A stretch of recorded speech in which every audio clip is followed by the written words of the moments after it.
Осылайша тәуелсіздік мерекесіне арналған салтанатты жиын еліміздің әнұранын шырқаудан басталды. Тәуелсіздік күні еліміздегі аса маңызды ұлық мереке саналады. Қазақ елі тәуелсіздігінің 24 қысқа ғана жолында үлкен жетістікке жетті, әлем таныған беделді елдердің қатарына енді. Сондықтан да тәуелсіздік мейрамының ел өмірінде алатын орны бөлек. Оны еліміздің жер-жерінде айрықша бір салтанат жағдайда атап өтті. Әр мемлекеттің, әр елдің ең маңызды, ең ұлы мерекесі әрқашанда тәуелсіздік алған күн болып саналады. Қазақстан Республикасының тарихында осындай ерекше күн 16 желтоқсан. Бірнеше ғасыр бойы біздің ата бабаларымыз аңсап келген тәуелсіздігіне Қазақстан халқы осыдан 24 жыл бұрын жетті. Қала әкімі Ғалым Әшімов тәуелсіздік жылдары еліміз қол жеткізген жетістіктерінде Теміртау қаласында мол үлесі бар екендігіне тоқталды. Мұнда әрбір теміртаулықтың қосқан үлесі еңбегі бар екендігін атап өтіп, барша жерлестерін үлкен мерекемен құттықтады. Осыдан кейін мерекелік марапаттаулар басталды.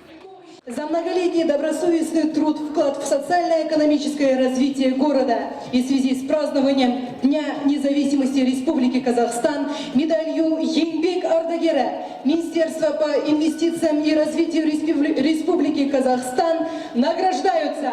Белоусов Валерий Иванович, энергоремонт компаниясының 6-шы разрядты слесаря.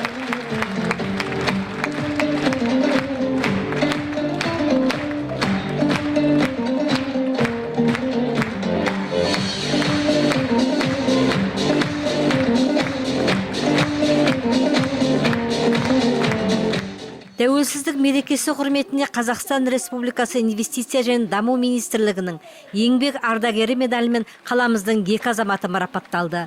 Солардың бірі практикаты жауапкершілігі шектеулі серіктестігінің 6-шы разрядты газбен дәнекерлеушісі Станислав Гросс. Ол бір орында 1968 жылдан бері үзіліссіз еңбек етіп келеді. Міне бүгін ардагердің жемісті еңбегі еленіп, үлкен құрметке ие болып отыр.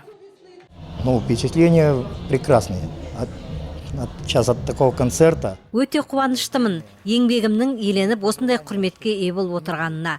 Үлкен толқу үстіндемін. Мен барлық теміртаулықтарды тәуелсіздік мерекесімен шын жүректен құттықтаймын. Елімізге тыныштық тілеймін. Салтанатты жиында тәуелсіздік мерекесі құрметіне қаламыздың экономикалық, әлеуметтік дамуына зор үлес қосқан бірқатар азаматтар қала әкімінің құрмет грамотасымен марапатталды.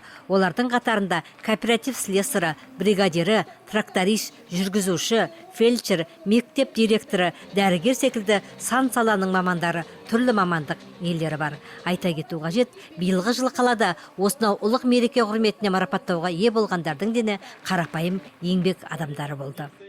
Гордор сервисті жауапкершілігі шектеулі серіктестігінің жол учаскесінің мастері София Сильцина үшін қала әкімінің қолынан құрмет грамотасын алу күтпеген қуаныш болды. Ол 1988 жылдан бері қаланың жол саласында жемісті еңбек етіп келеді. Это первое приятное такое ощущение, знаете.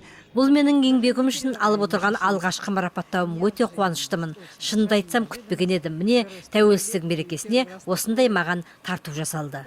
Төрт құбыла теңесі, арман болмас айналса, алынбайтын қамалға. Теміртауда бүгінде көптеген ұлт пен ұлыс өкілдері тату-тәтті ынтымақты бірлікте өмір сүріп жатыр.